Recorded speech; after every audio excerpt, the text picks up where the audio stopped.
Hello friends, आज हम लोग मराठी अक्षर भारती इयत्ता 10वी का लेसन नंबर 12 रंग मजेचे रंग उदयाचे इसके क्वेश्चन एंड आंसर स्टडी करेंगे।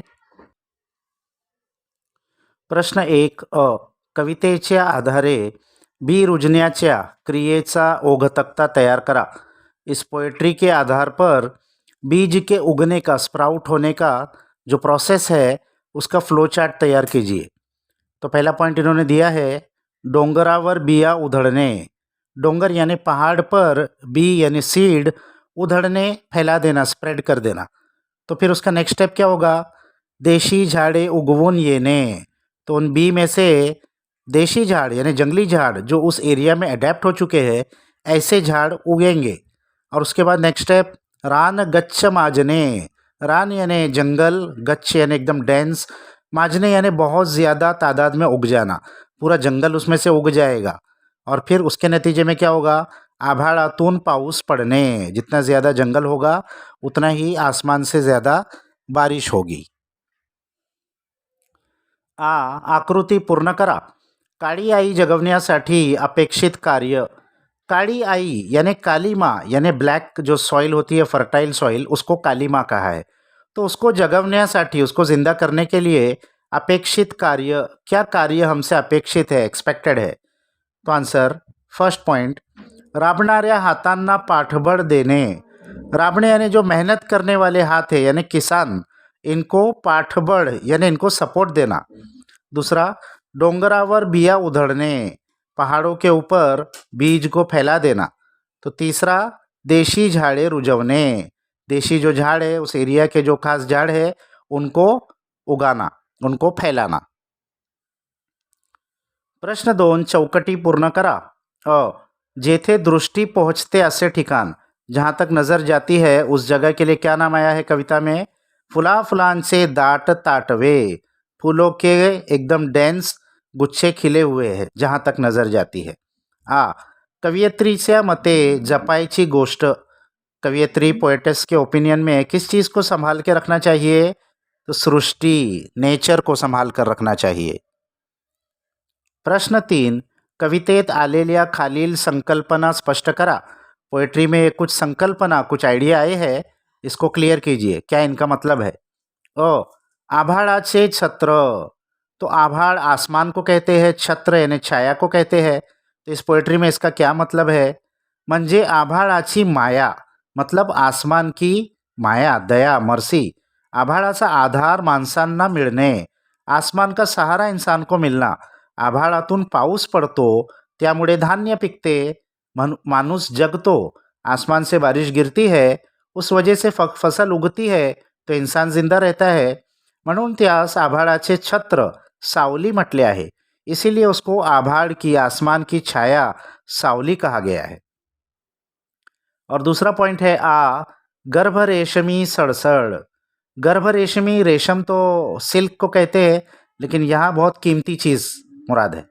तो गर्भ रेशमी सड़सड़, जेव्हा पाऊस पडून धरती हिरवीगार होते, जब बारिश गिरकर धरती हरीभरी हो जाती है, माणसाच्या मनात समृद्धीची पालवी फुटते। इंसान के मन में और खासकर किसान के मन में समृद्धि यानी वेल्थ की, रिचनेस की पालवी फुटते, ख्याल आता है कि अब उसकी खेती अच्छी होगी, उसकी फसल भी बिकेगी तो बहुत अमीर हो जाएगा। मनातल्या या नाजूक, कोमल व आनंदी भावनांच्या आंदोलनाला गर्भरेशमी सड़सड़ म्हटले आहे। तो मन के अंदर उठने वाली इस नाजुक, कोमल और खुशियों भरी फीलिंग को ये कहा गया है कि गर्भ रेशमी सड़सड़, एक उमंग दिल में से उठी है। प्रश्न 4 कृती पूर्ण करा। कष्ट करणाऱ्यांना मदद करू या आशयाची ओळ शोधा। पोएट्री में मेहनत करने वालों को हम मदद करेंगे, इस मीनिंग के लिए कौन सी लाइन आई है? तो माती मध्ये जे हात राबती तयांस देऊ पृष्टी, ये मीनिंग है इसका। दौलत हे उत्तर येईल असा प्रश्न तैयार करा। पोएट्री में ऐसा क्वेश्चन बनाइए जिसका आंसर दौलत, वेल्थ आना चाहिए। तो यंत्राच्या संगती काय मिळणार आहे, यानी जो मशीन्स के साथ में हमको क्या मिलेगा? तो इसका आंसर आएगा दौलत, वेल्थ। कवितेतील यमक अलंकार साधणाऱ्या शब्दांच्या जोड्या शोधा। यमक अलंकार क्या होता है? जहाँ पर राइमिंग वर्ड्स आते हैं उसको यमक अलंकार कहते हैं, यानी राइमिंग वर्ड्स ही ढूंढना है हमको। तो पहला दृष्टि सृष्टि, दूसरा पुष्टि वृष्टि, तीसरा कष्टि तुष्टि, चौथा तुष्टि गोष्ठी। तो ये यमक अलंकार राइमिंग वर्ड्स पोएट्री में आए हैं। प्रश्न 5, काव्य सौंदर्य। खालील ओळींचे रस ग्रहण करा। हिरवी हिरवी मने भोवती किती छटा हिरव्याच्या, गर्भरेशमी सड़सड़ण्याच्या जगात सांगू गोष्टी। इस लाइन का आपको रस ग्रहण करना है। रस ग्रहण में 3 चीज़ होती है। पहला है आशय सौंदर्य, तो इसमें आपको थोड़ा सा पोइट्री का बैकग्राउंड लिखना होता है। रंग मजेचे रंग उद्याचे या कवितेतून कवयित्री अंजली कुलकर्णी यांनी संगणक युगातही निसर्गाची दौलत जोपासायला हवी हे हृदय शब्दांत सांगितले आहे। पोइट्री का नाम क्या है, कवयित्री का नाम क्या है और सेंट्रल आइडिया क्या है, ये लिखना है। तो पोइट्री का नाम है रंग मजे से रंग उद्यासे और पोएटेस का नाम है अंजलि कुलकर्णी। और सेंट्रल आइडिया क्या है कि इस कंप्यूटर के युग में भी नेचर की दौलत को हमको संभाल के रखना चाहिए। ये आइडिया इन्होंने इस पोइट्री में बताया है। दूसरा पॉइंट काव्य सौंदर्य, यानी काव्य यानी जो राइटिंग है उसकी ब्यूटी। प्रस्तुत ओळीमध्ये हिरवीगार समृद्ध निसर्गाची महती सांगताना कवयित्री म्हणतात, तो इस लाइन्स में हरे भरे नेचर की जो ब्यूटी है, जो उसकी वेल्थ है, उसके बारे में बताते हुए कवयित्री कहती है, आभाळाच्या छत्राखाली हिरवीगार सृष्टि निर्माण करूया, आसमान के साये के नीचे हरी भरी सृष्टि नेचर हम तैयार करेंगे। सृष्टीमध्ये फुललेल्या हिरव्या रंगाच्या, नेचर में जो खिले हुए हरे रंग है, उनके विविध छटा पाहून आपली मनेही हिरवीगार व प्रसन्न व्हावीत। उनकी अलग अलग छटा यानी शेड्स देखकर हमारे मन भी हरे भरे और खुशी भरे हो जाएंगे। रेशमी मखमली गाभ्यासारखा निर्मळ व सुंदर आनंद प्रत्येकाच्या मनात उगवेल। रेशमी और मखमली गाभे के जैसा निर्मल यानी एकदम स्वच्छ प्योर और ब्यूटीफुल खुशी हर एक के मन में उग जाएगी। या समृद्धीच्या कहाण्या आपण अभिमानाने सांगू शकू। तो इस समृद्धि की, इस वेल्थ की कहानी हम सब अभिमान से, फक्र से कह सकेंगे। इसके बाद है भाषिक वैशिष्ट्ये, लँग्वेज की क्या खास बात आई है। या ओळींमध्ये कवयित्रींनी ओघवत्या भाषेत आवाहन केले आहे। इन लाइन्स में कवयित्री ने एक फ्लोइंग लैंग्वेज में आवाहन किया है, चैलेंज किया है। पर्यावरण जगवणे व ते नित्य अनुभवणे हा मूल्यवार विचार सुंदर शब्दांत व्यक्त केला आहे। नेचर को जगाना और उसको एक्सपीरियंस करना, ये जो मूल विचार है इसको बहुत सुंदर शब्दों में व्यक्त किया है। हिरव्या रंगाचे आवर्तन मनात सुखद गारवा पेरत जाते। हरा जो कलर होता है नेचर का, उससे मन में एक सुखद गारवा, एक ठंडक महसूस होती है। गर्भरेशमी गोष्टी या संकल्पनेमधून मनाची कोमलता व मार्दव प्रत्यास होत येते। गर्भरेशमी गोष्टी, इस संकल्पना से, इस आइडिया से मन की कोमलता जाहिर होती है। पृथ्वीला वाचवण्यासाठी काय काय करावे असे कवयित्रीला वाटते। नेचर को, धरती को बचाने के लिए क्या क्या करना चाहिए, ऐसा लेखिका को लगता है। उत्तर, पर्यावरणाचे रक्षण व संवर्धन कसे करावे हे कवितेतून सांगताना कवयित्री म्हणतात। नेचर का, एनवायरनमेंट का प्रोटेक्शन कैसे करना चाहिए, ये कहते हुए कवयित्री कहती है, रंग उद्याचे व रंगमजेचे पाहण्यासाठी या सृष्टीला जीवाभावाने जपायला हवी। कल के दिन भी, उद्या यानी टुमारो, कल भी हमको यही रंग मज़े के हम देख सके नेचर के, इसके लिए हमको जी जान से नेचर को बचाना पड़ेगा, कंजर्व करना पड़ेगा। संगणक हा अन्न धान्य देत नाही, कम्प्युटर ये हमको खाना नहीं देता। त्यामुळे मातीमध्ये राबणाऱ्या शेतकऱ्याला पाठबळ देऊन काळ्या आईची सेवा करायला हवी। उसके लिए हमको मिट्टी में मेहनत करने वाले किसान को सपोर्ट करके इस काली माँ की जो वो सेवा कर रहा है, यानी काली धरती की, मिट्टी की, उसको हमको सपोर्ट करना चाहिए।